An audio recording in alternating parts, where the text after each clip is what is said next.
మొదటి సమూయేలు గ్రంథము 20వ అధ్యాయము మొదటి వచ్చిన భాగాన్ని మళ్ళీ మనం ధ్యానం చేద్దాం. Let's turn our bibles to 1 Samuel chapter 20 verse 1. గతించిన 2 వారాలుగా ఒకే వచనమును మనం ధ్యానం చేస్తూ ఉన్నాం. మళ్ళీ ఈ రోజు పరిశుద్ధాత్మ దేవుడు మనతో ఈ వచనం ద్వారా ఏం మాట్లాడనై ఉన్నాడో దయచేసి అందరము సిద్ధపాటు కలిగి వాక్యాన్ని ధ్యానిద్దాం. పిమ్మట దావీదు రామాలోని నయోతు నుండి పారిపోయి యోనాతాను నద్దకు వచ్చి నేను ఏమి చేసి తిని, నేను చేసిన దోషమేమి, నా ప్రాణము తీయ వెతుకున్నట్లు నీ తండ్రి దృష్టికి నేను చేసిన పాపమేమని అడుగగా. మనము నేర్చుకున్నాం, స్ట్రెస్ అనేది, ఒత్తిడి అనేది మనల్ని ఎలా తప్పుడు మార్గంలోకి తీసుకెళ్తారు. ఒత్తిడిని కనుక మనము ట్యాకిల్ చేయకపోతే, ఒత్తిడిని కనుక మనము సరైన రీతిలో హ్యాండిల్ చేయకపోతే అది మన జీవితాన్ని ఎంత డివాస్టివేట్ చేస్తుంది అన్నది గతించిన 2 వారాలు నేర్చుకున్నాం. మొట్టమొదటిగా దావీదు యొక్క ఒత్తిడిలో దావీదుకి ఏం తెలియలేదు. ఒత్తిడి దావీదు చేత ఏం చేయించింది? నువ్వు రామాలో ఉన్న సమూయేలుకు దూరం అవుతున్నావు, నీవు నయోతులో ఉన్న సంఘానికి దూరం అవుతున్నావు, నువ్వు దేవునికి దూరం అవుతున్నావు అని ఒత్తిడి దావీదుని ఏం చేయనివ్వలేదు, గ్రహించేలా చేయనివ్వలేదు. అది మొదటగా నేర్చుకున్నాం. మొట్టమొదటిగా ఒత్తిడిలో మనం చేసే తప్పు ఏమిటంటే ఏంటి?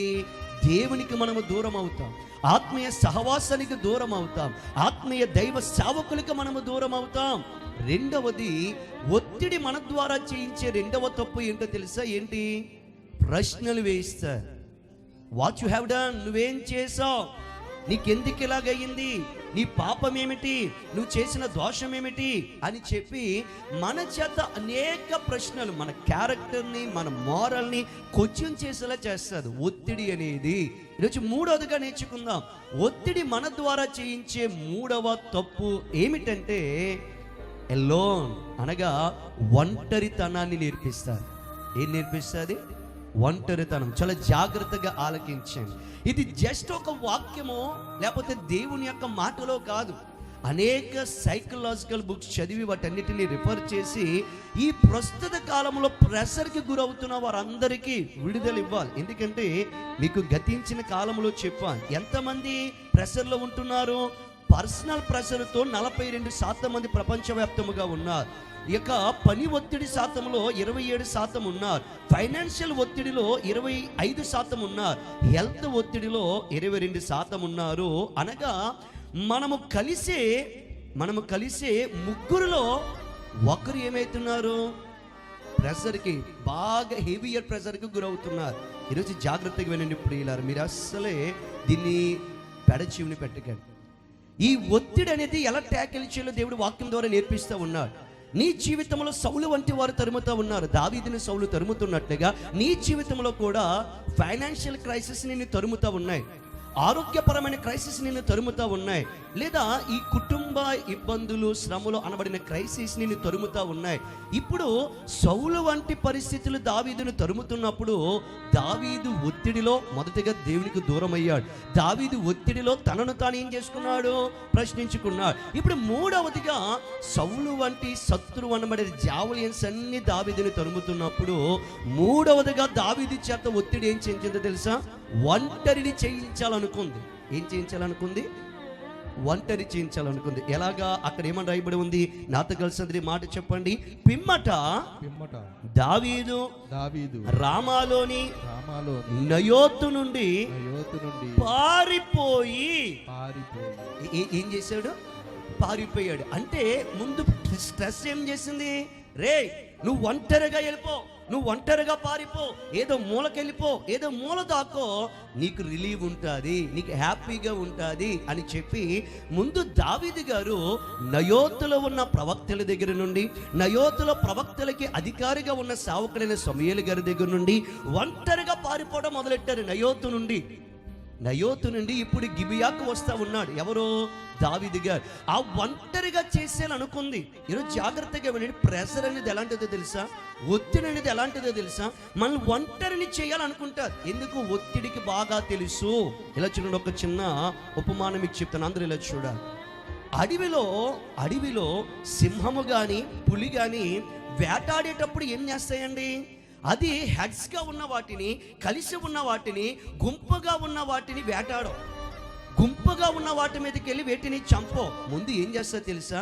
దానికి ఆకలి వేసేటప్పుడు, అది ఆ రోజు ఎవరినైనా బలి చేయాలనుకున్నప్పుడు ఆ పులి కానీ సింహం కానీ ఏం చేస్తుందంటే గుంపులోకి వెళ్తుంది. ముందు గుంపులోకి వెళ్ళి ఆ గుంపుని చెదరగొడుతుంది. ఏం చేస్తుంది చూసారు? ఇప్పుడు మీరు నేషనల్ జియోగ్రఫీ కానీ డిస్కవరీ చూసేటప్పుడు ఒక పులి, ఒక సింహము ఒక మందగా ఉన్న ఆవుల మధ్యకి, ఒక మందగా ఉన్న గేదెల మధ్యకి, ఒక మందగా ఉన్న దుప్పుల మధ్యకి, లేడి మధ్యకి ఈ యొక్క సింహం అనేది వచ్చి ఏం చేస్తుంది తెలుసా? ముందు ఆ గుంపుని బెదరగొడతారు. జస్ట్ డైరెక్ట్ వెళ్ళిపోయి ఆ మందలో ఉన్న దీన్ని అటాక్ చేయదు. ముందది చేసే పని ఏంటో తెలుసా? ఆ గుంపులో ఉన్న వాటిని చెదరగొట్టి ఇప్పుడు దాని కంటితో చూస్తుంది. ఏ యొక్క లేడి పిల్ల ఒంటరిగా ఉందా, ఏ దుప్పి ఒంటరిగా ఉందా, ఏ ఆవు ఒంటరిగా ఉందా అని చెప్పి ఆ ఒంటరిగా ఉన్న దాని స్ట్రెస్లో, అనగా ప్రాణ భయములో, సింహము పులి నన్ను తరుముతుందన్న భయములో ఏ లేడి పిల్ల అయితే ఆ స్ట్రెస్లో, అయ్యో నేను గుంపుతో లేనే, అయ్యో నేను సహవాసంలో లేనే, అయ్యో నేను నా మందతో కలిసి లేనే అని కనీసం ఆలోచించకుండా దాని ప్రాణాన్ని రక్షించుకోవడానికి ఏ దుప్పి, ఏ లేడి, ఏ ఆవు, ఏ గేదె అయితే ఒంటరిగా పరిగెత్తికి వెళ్ళిపోద్దో, సింహము పులి యొక్క టార్గెట్ ఏంటో తెలుసా? ఆ ఒంటరి దాన్ని వెళ్ళి వేసేస్తారు.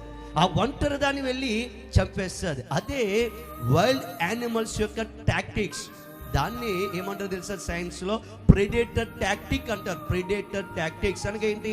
ఒక వ్యక్తి మనల్ని ఏదైనా చేయాలి, ఒక వ్యక్తి మన జీవితాన్ని నాశనము చేయాలి, ఒక వ్యక్తి కానీ, ఒక సమస్య కానీ, ఒక ఆరోగ్యము కానీ, ఒక ఒత్తిడి కానీ, ఒక అప్పులు అనబడిన ఫైనాన్షియల్ క్రైసిస్ కానీ మనల్ని ప్రెషర్ చేయాలి, మనల్ని నాశనము చేయాలన్నప్పుడు అది మనల్ని ఎక్కడికి తీసుకెళ్తా తెలుసా? నువ్వు అందరితో ఉన్నప్పుడు, నువ్వు ఫెలోషిప్ కలిగి ఉన్నప్పుడు, నువ్వు మంచి సహవాసము కలిగి ఉన్నప్పుడు అదేమి చేయలేదు.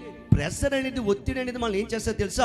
ఒంటరిగా వెళ్ళిపోమంటుంది. నువ్వు ఒంటరిగా వెళ్ళిపో, కొద్దిసేపు ఒంటరిగా కూర్చో, ఒంటరిగా గడుపు, ఒంటరిగా ఇంట్లో ఉండు, ఒంటరిగా తలుపేసుకో, ఒంటరిగా ఎక్కడో దిక్కి వెళ్ళిపో. అప్పుడు నీకు మనశ్శాంతి, నీకు ప్రశాంతత ఉంటుందని చెప్పి ఈ ప్రెడేటర్ వంటి ఒత్తిడి ఏం చేస్తుందంటే ఒంటరితనములకు తీసుకెళ్తుంది. ప్రియులారా, చాలా జాగ్రత్త. ఈరోజు చాలా మంది చేసే పని ఏంటో తెలుసా? ఒత్తిడికి గురయ్యేటప్పుడు, ప్రెషర్కి గురయ్యేటప్పుడు, ఆయా మనుషుల ద్వారా, ఆయా సమస్యల ద్వారా, ఆయా కష్టముల ద్వారా, ఆయా ప్రతికూలత ద్వారా ఒత్తిడి వచ్చేటప్పుడు వాళ్ళు ఏమనుకుంటారు తెలుసా? నన్ను ఒంటరిగా వదిలేయండి కొంతసేపు, నేను ఒంటరిగా వెళ్ళిపోతాను, నేను ఒంటరిగా లోపల కొంతసేపు వదిలేయండి, నన్ను మౌనంగా కొంతసేపు వదిలేయండి అని అంటారు. కానీ అది గుర్తుపెట్టుకో, అది ప్రెడేటర్ టాక్టిక్. ఎందుకంటే నువ్వు ఎప్పుడు ఒంటరి అవుతావో అసలైన సాతానుడి యొక్క టాక్టిక్స్ అనేది ప్రారంభమవుతాయి. ప్రియులారా, ఈరోజు వినండి. దావీదు దగ్గరికి సౌలు వచ్చాడు. సౌలు ఇప్పుడు దావీదుని ఏం చేయాలనుకుంటున్నాడు?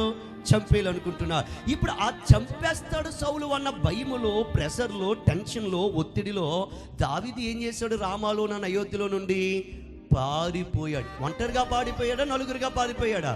ఒంటరిగా పరిగెత్తి ఆఖరికి అర్థం చేసుకున్నాడు, నేను ఒంటరిగా పరిగెత్తడం వల్ల నాకేమవుతుంది? నేను ఒంటరిగా పరిగెత్తడం వల్ల నా మనసు నాకు ఏం చెప్తుంది? నేను ఒంటరిగా పరిగెత్తడం ద్వారా నాకు ఏం ఆలోచనలు వస్తున్నాయి? I shouldn't be alone. ఈ ఒత్తిడిలో నేను ఒంటరిగా ఉండకూడదు, ఈ ఒత్తిడిలో నేను ఎలోన్గా ఉండకూడదు. I need a companion. నాకు ఒక మంచి కంపానియన్ కావాలి. ఈ ఒత్తిడిలో నాకు మంచిగా సలహా ఇచ్చేవాడు, ఈ ఒత్తిడిలో నా పక్షముగా నిలబడేవాడు, ఈ ఒత్తిడిలో నా యొక్క ఒత్తిడిని, నా యొక్క ప్రెషర్ని ఈజీగా ట్యాకిల్ చేసి నా మనసుకు నెమ్మది, ప్రశాంతత ఇచ్చేవాడు ఎవరో ఒకరు కావాలి అని చెప్పి రామాలో ఉన్న నయోతు నుండి ఒంటరిగా పారిపోతున్నవాడు ఏమైందంట? నాతో కలిసి మాట చెప్పండి. పిమ్మట, అందరం పిమ్మట దావీదు రామాలోని నయోతు నుండి పారిపోయి యోనాతాను నద్దకు వచ్చి. ఎక్కడికి వచ్చాడు? దావీదు ఒక వైస్ పర్సన్. ప్రియులారా, దావీదు ప్రెషర్ని కానీ, దావీదు ఒత్తిడిని కానీ చాలా చక్కగా హ్యాండిల్ చేసిన ఒక గొప్ప సైకాటిస్ట్ అంటే నేను దావీదుని. ఎందుకో తెలుసా? ఎప్పుడు ఒక ప్రెడేటర్కు ఉండే ఆలోచన అది అనుకున్నది జరగాలంటే, అది అనుకున్న బలి జరగాలంటే గుంపులో ఉన్న లేడిని దుప్పిడి ఏం చేయాలి? ఒంటరిని చేయాలి. ఇప్పుడు ఒత్తిడి కూడా ఒక ప్రెడేటర్, ఒక సింహం లాంటిది, ఒక వైల్డ్ యానిమల్ లాంటిది. అది మనల్ని ఏం చేయాలనుకుంటుంది? ఒంటరిగా చేయాలనుకుంటుంది. ఒంటరిగా చేసి లేనిపోని ఆలోచనలు, ఒంటరిగా చేసి చెడు ఆలోచనలు, ఒంటరిగా చేసి ఇంక ఈ జీవితం వ్యర్థము, ఈ బ్రతుకు వ్యర్థము, నేను జీవించి వ్యర్థము అని చెప్పి ఒంటరితనములోకి తీసుకెళ్ళిపోయి, పర్సనల్ డిప్రెషన్లోకి తీసుకెళ్ళిపోయి ప్రెషర్ చేయాలనుకుంది చేసేస్తారు. ఈరోజు చాలా జాగ్రత్తగా ఆలకించండి. దావీదు ప్రెషర్లో ఉన్నప్పుడు ఒకటి, ఫస్ట్ ఆయన చేసిన తప్పు దేవునికి, సంఘానికి, దైవజనునికి దూరం అయ్యాడు. రెండవది అతను చేసిన తప్పు, నేనేం పాపం చేశానని అతనిలో అనేకమైన ఆలోచనలు వచ్చేస్తూ ఉన్నాయి. అప్పుడు దావీదు ఏమనుకున్నాడు? ఇలా నేను ఒంటరిగా ఉంటే నేను చచ్చిపోతాను, ఇలా నేను ఒంటరిగా ఉంటే నా బుర్ర మొత్తం నా మనర్స్ అన్ని బర్స్ట్ అయిపోతే, నేను ఒంటరిని కదా, ఐ నీడ్ ఏ కంపానియన్. నా మనసును అర్థం చేసుకునేవాడు నాకు ఒకడు ఉండాలి, నా మనసుతో మాట్లాడేవాడు ఒకడు ఉండాలి, నాతో చక్కగా మాట్లాడి నా జీవితంలోని యొక్క ప్రతికూలతని ట్యాకిల్ చేయగలిగిన ఒక వ్యక్తి నాకు ఉండాలి. ఎవరున్నారు అని చెప్పి పరుగెడుతూ పరుగెడుతూ పరుగెడుతూ పరుగెడుతూ ఆలోచన కలిగి ఉండగా ఎవరు వచ్చారు తెలుసండి? దావీదు యొక్క మనసులోనికి యోనాతాను. ఎందుకు యోనాతాను వచ్చాడు? 18వ అధ్యాయం 1వ వచనంలో రాయబడి ఉంది, దావీదు సౌలుతో మాట్లాడుట చాలించినప్పుడు యోనాతాను హృదయము, అలా వదిలేయండి. దావీదు సౌలుతో మాట్లాడుట చాలించినప్పుడు, మీరు చదవండి. మాట్లాడి చాలించినప్పుడు యోనాతాను హృదయము దావీదు హృదయముతో కలిసిపోయెను. యోనాతాను హృదయము దావీదు హృదయముతో కలిసిపోయెను. యోనాతాను దావీదును తనకు ప్రాణ స్నేహితునిగా భావించుకుని అతన్ని ప్రేమించెను. ఏం చేసాను? ఇలా చూడండి, ఏం చేసాను? ఎలాగా? ప్రాణంగా ప్రేమించారంట. యోనాతాను దావీదు యొక్క ఇద్దరు మనసులు కలిసిపోయాయంట. యోనాతాను దావీదు మనసులు ఇద్దరు ప్రేమలోకి వెళ్ళాయంట. ఇప్పుడు అర్థమైంది దావీదుకి, ఇలాంటి కష్టకాలమున, ఇలాంటి ప్రెషర్ సమయాన నాకు ధైర్యముగా నిలబడే ఒక కంపానియన్, నాకు ధైర్యం ఇచ్చే ఒక కంపానియన్, నా యొక్క ప్రెషర్ని ట్యాకిల్ చేయగలిగిన కంపానియన్ ఒకడున్నాడు. ఆయనే నన్ను ప్రాణముగా ప్రేమించిన ఈ యోనాతాను. ఈరోజు గుర్తుపెట్టుకో సహోదరుడా, ఎన్నిసార్లు నీ ప్రెషర్లో, ఎన్నిసార్లు నీ ఒత్తిడిలో, ఎన్నిసార్లు నీ ఇబ్బందుల్లో నేను ఒంటరిగా ఉండిపోవాలి, నేను ఎలోన్ అయిపోవాలి, ఎవరితో నేను మాట్లాడకూడదు, ఎవరు నా దగ్గరికి రాకూడదు అని చెప్పి నీ ప్రెషర్లో ఎన్నిసార్లు ఒంటరిగా వెళ్ళలేదు? కనుక్కడే చెప్తున్నాను, ఎన్ని ఒత్తిడిలో నువ్వు ఒంటరిగా వెళ్ళినా సరే క్షేమముగా ఒంటరితనముల నుంచి, ప్రెజర్ నుంచి నువ్వు బయటకు వచ్చావంటే శాశ్వతుడైన దేవుని ప్రేమ ఇంకా నిన్ను ఆవరించి ఉన్నది గనుక దేవునికి స్తోత్రములు కలుగును గాక. మానవ జీవితంలో ఒంటరితనం అనేది చాలా భయంకరమైనది ప్రియులారా. ఈరోజు నువ్వు అనుకుంటున్నావా, ఐ కుడ్ హ్యాండిల్ ఎలోన్, నేను ఒంటరిగా హ్యాండిల్ చేయగలను, నేను ఒంటరిగా చేసేసుకుంటాను, నేను కొద్దిసేపు ఎలోన్గా ఉంటాను, నేను ఒంటరిగా ఉంటాను. ఒంటరిగా ఉంటే తుంటరు ఆలోచనలు వస్తాయి, ఒంటరిగా ఉంటే పనికి మాలిన ఆలోచన వస్తాయి, ఒంటరిగా ఉంటే ఆ అపవాది అనబడిన సాతానుడు నిన్ను ఎలా నిర్మూలన చేయాలని నీ మనసును ఆడుకుంటాడు. దావీదుకి వెంటనే అర్థమైపోయింది, ఈ టైంలో నాకు ఒక కంపానియన్ కావాలి, ఈ టైంలో నన్ను అర్థం చేసుకునేవాడు ఒకడు కావాలి, ఈ టైంలో నా ప్రెషర్ని ట్యాకిల్ చేయగలిగినవాడు ఒకడు కావాలి. ఈరోజు అడుగుతున్నాను, ఎప్పుడైనా నువ్వు ప్రెషర్కి గురవుతున్నప్పుడు, నువ్వు ఒంటరితనానికి గురవుతున్నప్పుడు, నువ్వు కష్టముల చేత, బాధల చేత, అప్పుల చేత, రోగముల చేత, కుటుంబ సమస్యల చేత నువ్వు సతమతమైపోతున్నప్పుడు, ఒంటరిగా హ్యాండిల్ చేయక, ఒంటరిగా దాన్ని ట్యాకిల్ చేయక, ఐ నీడ్ సంబడి, నాకెవరో ఒకరు కావాలి, నాతో మాట్లాడగలిగిన వారు, నాకు వైస్ డిసిజన్ ఇవ్వగలిగిన వారు, నా కుటుంబంలో పరిస్థితులు చక్కబెట్టగలిగిన వారు, ఐ నీడ్ సమ్వన్ అని చెప్పి నీ ఆత్మీయ యాత్రలో సింహము వంటి ఈ ఒత్తిడి, పులి వంటి ఈ ఒత్తిడి నిన్ను ఒంటరిని చేసి వాడు ఎరగా చేసుకోవాలని అనుకున్నప్పుడు, ఆ ఒంటరితనములో యోనాతాను వంటి వారిని ఎప్పుడైనా నువ్వు సందర్శించావా, సంప్రదించావా? అయ్యా యోనాతాను, ఏంటి నా పరిస్థితి అంటే ఇప్పుడు యోనాతాను దగ్గరికి వచ్చి ఏమంటున్నాడండి, బరస్ట్ అవుట్ అయ్యాడు దావీదు. ఏం చేయమంటావు? నేను చేసిన పాపం ఏమిటి, నేను చేసిన అపరాధం ఏమిటి, నేను నీ తండ్రికి ఏం చేశాను అని చెప్పి ఒక్క కంపానియన్తో, తనను ప్రాణముగా ప్రేమించిన యోనాతానుతో, తన ప్రాణ స్నేహితుడిగా భావించిన యోనాతానుతో తన యొక్క భారమునంతా, తన యొక్క బర్డెన్ అంతా బర్స్ట్ అవుట్ చేశాడు గనక, ఓపెన్ అయ్యాడు గనక దావీదు ఎక్కడికి వెళ్ళలేదో తెలుసా? అన్ని పరిస్థితులు వచ్చినా సూసైడ్ అటెంప్ట్లోకి వెళ్ళలేదు. ఈరోజు చాలామంది సూసైడ్ అటెంప్ట్కి ఎందుకు వెళ్తున్నారు తెలుసా? ఈరోజు చాలామంది చావే సరైన అని ఎందుకు అనుకున్నారు తెలుసా? ఈరోజు చాలామంది ఇంక ఈ బ్రతుకు వ్యర్థం, వదిలేద్దాం, జీవితాన్ని వదిలేద్దాం, కుటుంబాన్ని వదిలేద్దాం, మనుషులను వదిలేద్దాం అని ఎందుకు అనుకుంటున్నారు తెలుసా? ఒత్తిడి అనేది చాలా ప్రమాదకరమైనది. అందుకే దేవుని యొక్క వాక్యంలో ఒక మాట రాయబడి ఉంది. ఒకసారి మాట మనం చదువుదామా? పరిశుద్ధ లేఖన వాక్య భాగము నుండి ఎక్లెసియాస్టికస్ అనగా ప్రసంగి గ్రంథము 4వ అధ్యాయము. ఈరోజు ఒంటరితనం ఎంత భయంకరమైనదో జీవము కలిగిన దేవుడు మాట్లాడుతున్నాడు. చూడండి ఒక్కసారి పరిశుద్ధ లేఖన వాక్య భాగము నుండి ప్రసంగి గ్రంథము 4వ అధ్యాయము, ప్రసంగి గ్రంథము 4వ అధ్యాయము ఒక్కసారి 9వ వచ్చిన భాగమును చదువుతున్నారు. చాలా జాగ్రత్తగా ఆలకించండి. ఇద్దరి కష్టము చేత ఉభయులకు మంచి ఫలము కలుగును. ఇద్దరి కష్టము చేత, 7 నుంచి చదువుదామండి. నేను ఆలోచింపగా వ్యర్థమైనది మరి ఒకటి సూర్యుని కింద నాకు కనబడిను. ఒంటరిగా ఉన్న ఒకడు కలడు. ఎవడు? ఒంటరిగా ఉన్న ఒకడు కలడు. అతనికి జతగాడు లేడు. అతనికి జతగాడు లేడు. కుమారుడు లేడు. సహోదరుడు లేడు. అయినను అతడు ఎడతెగక కష్టపడును. 9 ఇద్దరి కష్టము చేత ఉభయులకు మంచి ఫలము కలుగును.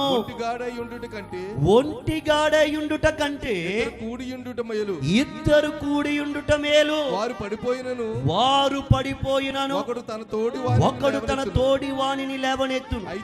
అయితే ఒంటరిగాడు పడిపోయిన ఎడల వానికి శ్రమయే కలుగును. వాని లేవనెత్తు వాడు లేకపోవును. ఇద్దరు కలిసి పండుకొని ఎడల వారికి వెట్ట కలుగును. ఒంటరి వానికి వెట్ట ఎలాగూ పుట్టును. ఒంటరి అగునొక్కని మీద మరి ఒకడు పడిన ఎడల ఇద్దరు కూడి వాని నిద్రింపగలరు. 3 పేటల తాడు త్వరగా తెగిపోదు గదా. జ్ఞాని అయిన సొలొమోను గారి కంటండి తన జీవిత అంతములో భూమి మీద ఒక వ్యర్థమైనది ఒకటి కనబడిందంట. ఏంటో వ్యర్థమైనది? భూమి మీద వ్యర్థమైనది నాకు ఒకటి కలదు. ఏంటి? నాకు ఒంటిగాడు ఒకడు కనబడింది. ఎవరు? ఒంటిగాడు. ఈరోజు చాలా మంది ఒంటిగాడిగా ఉండాలనుకుంటారు. వారి కష్టాలు, సమస్యలు, బాధల్లో, ప్రతికూలతలు, వ్యాధుల్లో, ఇబ్బందుల్లో ఒంటిగాడిగా నేను ఒంటరిగా ట్యాకిల్ చేసేసుకోవాలి, నేను ఒంటరిగా నేను బయటకు వచ్చేయాలి, నేను ఒంటరిగా దీన్ని చేసేసుకోవాలి, చెందేసుకోవాలి. నేను బయటకు చెప్పుకుంటే నా పరువు ఏమైపోద్ది, నా జీవితం ఏమైపోద్ది అని కుమిలిపోతూ ఉంటాడు. ఒంటిగాడు అనబడిన వాడు చాలా ప్రమాదకరమైన వాడు. ఎలాగో తెలుసా? అక్కడ దేవుని యొక్క వాక్యం సెలవిస్తుంది, ఒక్కడు పడిపోతే ఇంకొకడు ఏం చేయాలి? లేవనెత్తాలి. ఇప్పుడు ఒంటరిగా ఉన్నవాడు పడిపోతే ఎవడైనా వాడిని లేవనెత్తుతాడా? చెప్పండి, లేవనెత్తాడు. ఈరోజు గుర్తుపెట్టుకో, ఈరోజు ప్రెషర్ నేను ఏం చేస్తుందో తెలుసా? ఒత్తిడి నేను ఏం చేస్తుందో తెలుసా? గట్టెలో నువ్వు ఒంటరిగా వెళ్ళిపో. మనుషులతో నీకు సంబంధం లేదు, ఒంటరిగా వెళ్ళిపో. గదిలో కూర్చో, హాల్లో కూర్చో, పార్కులో కూర్చో, బీచ్ దగ్గర కూర్చో. ఎలోన్గా హెడ్సెట్ పెట్టేసుకొని, పాటలు చెవులో పెట్టేసుకొని, ఇయర్ ఫోన్ చెవులో పెట్టేసుకొని ఒంటరిగా కూర్చో. ఒంటరిగా ఉండుట వల్ల కలుగు లాభం ఏమియో లేదు ప్రియులారు. ఈరోజు నువ్వు అనుకుంటున్నావా నా ఒంటరితనమే నాకు ఒక మందు అనుకుంటున్నావా? ఈరోజు నా ఒంటరితనమే నా జీవితానికి ఒక మెడిసిన్ అనుకుంటున్నావా? కానీ దేవుని యొక్క వాక్యం సెలవిస్తుంది, ఒంటరిగా ఉండుట వలన కలుగు మేలు గాని లాభము గాని ఏదియో లేదు. ఇద్దరి కష్టము వలన ఉభయులకు మంచి ప్రతిఫలము కలుగును. ఇదిగో ఒక్కడి మీదికి ఇంకొకడు వస్తా ఉంటే, ఇద్దరు కూడి ఉంటే దాన్ని ఏం చేయగలరు? వచ్చేవాడిని ఆపగలరు. అదే ఒక్కడు ఏం చేయలేడు, ఆపలేడు. మానవ జీవితంలో కంపానియన్ అనేది చాలా అవసరం ప్రియులారా. ఈరోజు చెప్తున్నాను వినండి. ఈరోజు భార్య భర్తలైనా, బిడ్డలైనా, అన్నదమ్ములైనా, అక్క చెల్లెలైనా, ఎవరైనా సరే ఇక్కడ కూర్చున్న ఆత్మీయులైనా మీ అందరికి ఒక మాట చెప్తున్నాను. మీ కష్టకాలములో, మీ దుఃఖ కాలములో, మీ కన్నీటి వేదన సమస్యల కాలములో యోనాతాను వంటి ఒకడు మన జీవితంలో ఉండును గాక. You have to know the person. ఎవరి హృదయము నా హృదయంతో కలిస్తారు, ఎవరు నన్ను ప్రేమిస్తున్నవారు, ఎవరు నన్ను ఆప్యాయంగా చూసుకునేవారు, ఎవరు నాకు సరి అయిన మార్గమును ఉపదేశించేవారు తెలియాలి. రైట్ పర్సన్ దగ్గరికి మనం వెళ్ళాలి. స్ట్రెస్ ద్వారా నీ బుర్ర మొత్తం ఏంటంటే అతలాకుతలం అయిపోతుందా, ఏం చేయాలో నీకు తోచట్లేదా, ఏ దారిలో వెళ్ళాలో తోచట్లేదా, చూస్ ద రైట్ పర్సన్. నీ జీవితంలో రైట్ పర్సన్ నువ్వు చూస్ చేసుకో. ఎవరి దగ్గరికి నేను వెళ్ళాలి, ఇప్పుడు ఎవరితో నేను బర్స్ట్ అవ్వాలి, ఎవరి దగ్గర నా వేదన చెప్పుకోవాలి, ఎవరి దగ్గర నా గుండెలో నా బాధ అంతా చెప్పుకోవాలి. ఒకవేళ అది నీ భార్య, ఎస్ ఓపెన్. అది నీ భర్త, ఓపెన్. ఒకవేళ వారు మీ పిల్లల, ఓపెన్. అంతకంటే ముఖ్యంగా దేవుడు నీకు ఒక తండ్రిగా ఏర్పరిచిన వాడు ఎవరంటే నీ దైవజనుడు. దేవునికి మహిమ కలుగునుగాక.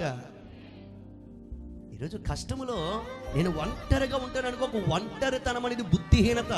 ఏం రాయబడిందో చూడండి, సామెతల గ్రంథము 18వ అధ్యాయము 1వ వచనం. ఈరోజు ఎవరి బిడ్డలారా జాగ్రత్తగా విని, జాగ్రత్తగా ఈరోజు నువ్వు అనుకుంటున్నావు, ఐ కుడ్ హ్యాండిల్ అలోన్, నేను ఒంటరిగా హ్యాండిల్ చేయగలను, నాకు సేవకుడి యొక్క ఆలోచన ఎందుకు, నాకు సంఘం యొక్క ఆలోచన ఎందుకు, నాకు పెద్దల యొక్క ఆలోచన ఎందుకు, ఐ కుడ్ హ్యాండిల్ అలోన్ అనుకుంటున్నావే.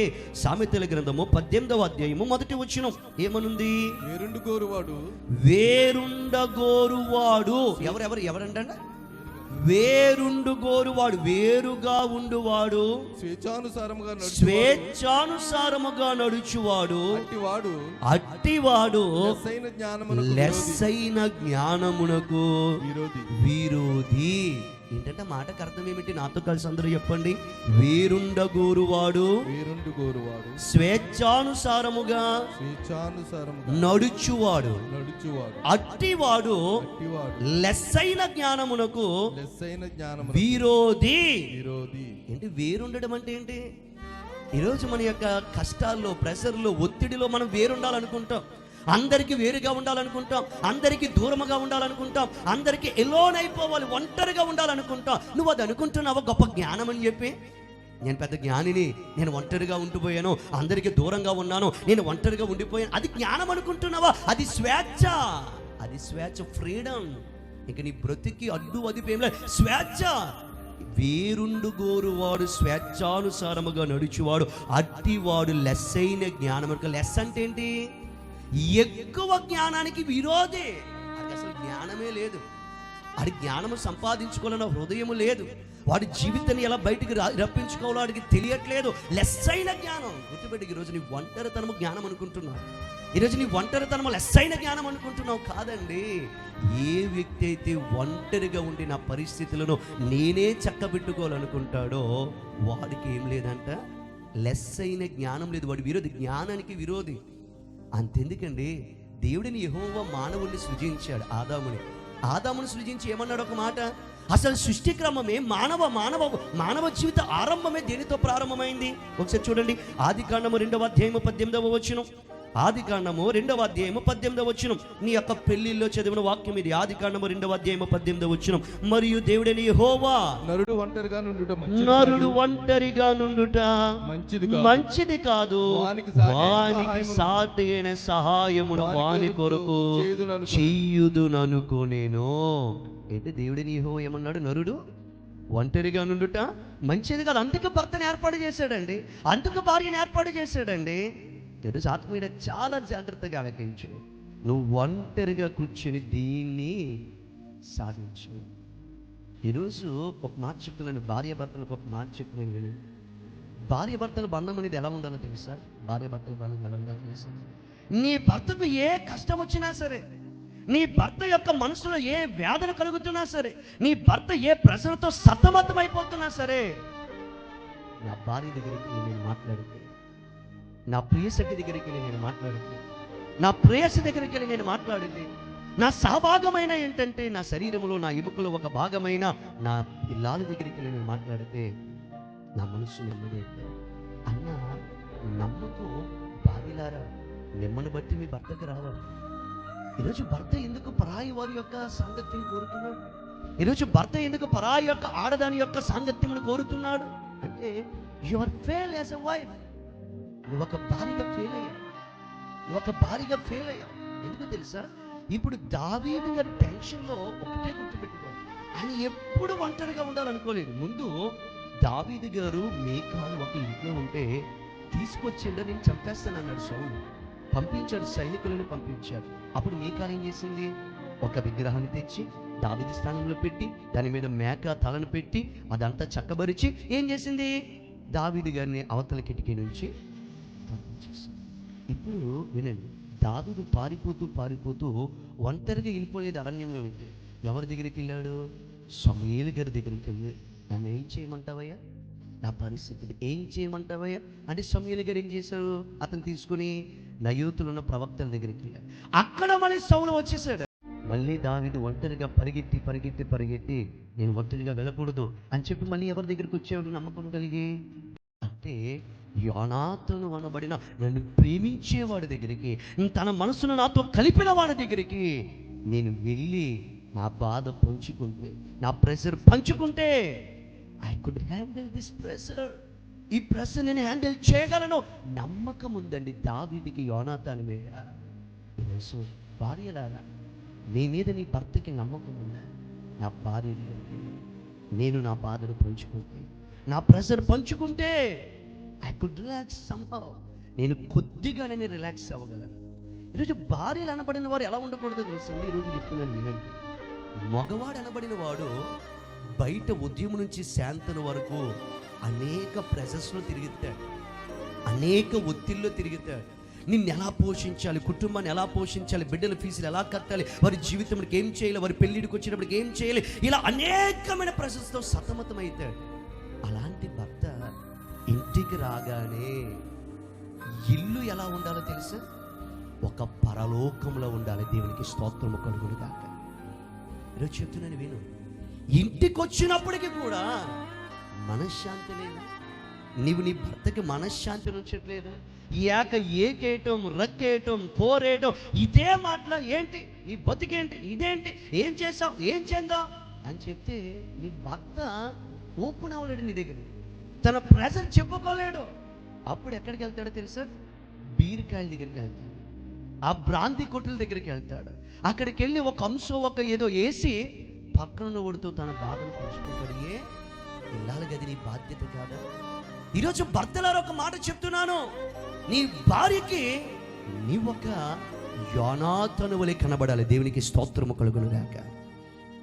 నేను నా అమ్మ దగ్గరికి కాదు వెళ్ళటం, నేను నా కుటుంబం దగ్గరికి కాదు వెళ్ళటం, నాకు ఒక కంపానియన్ దేవుడు ఇచ్చాడు, నాకు ఒక భాగస్వామిని దేవుడు నాకు ఇచ్చాడు, నాకు శిరస్సుగా, నాకు భర్తగా దేవుడు నాకు కంపానియన్ ఇచ్చాడు. ఐ షుడ్ గో దేర్ అని చెప్పి భారీగా ఉన్న ఆమె నిన్ను నమ్మి నీ దగ్గరికి వచ్చి తన బాధనంతా చెప్పుకొని ప్రేమను చూపించేవాడై ఉండాలి, ప్రేమను కలిగిన వాడైన ఉండాలి.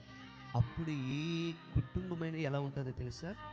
ఆ పరలోకాన్ని గృహములోనే ఆనందించువారుగా ఉంటారు. దేవునికి స్తోత్రము కలుగును.